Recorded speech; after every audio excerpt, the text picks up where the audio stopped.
Alam mo, minsan hindi naman pera yung talagang kailangan ng mga OFW. Minsan, pangangamusta lang. Okay ka lang ba? Kaya mo pa ba?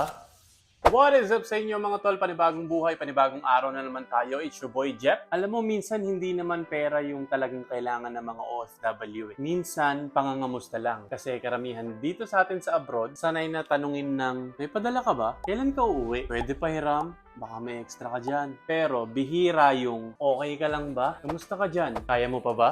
Kasi aminin natin, ang hirap maging strong palagi. Lalo na kapag mag-isa ka dito, yung tipong may problema ka pero wala kang mapagsabihan. Kasi ayaw mo mag-alala yung pamilya mo, kaya ang ending, ikaw na lang lagi umiintindi.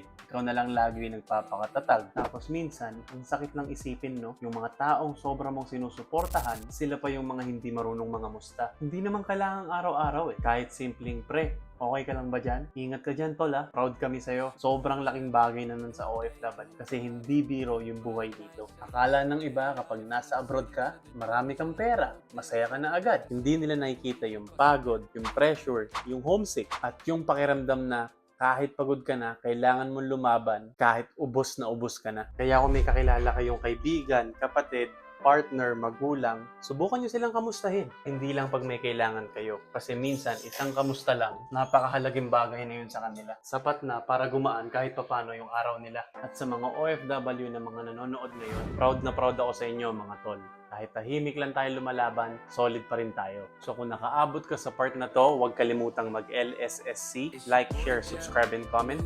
Thank you guys for watching and see you in the next vlog. Peace!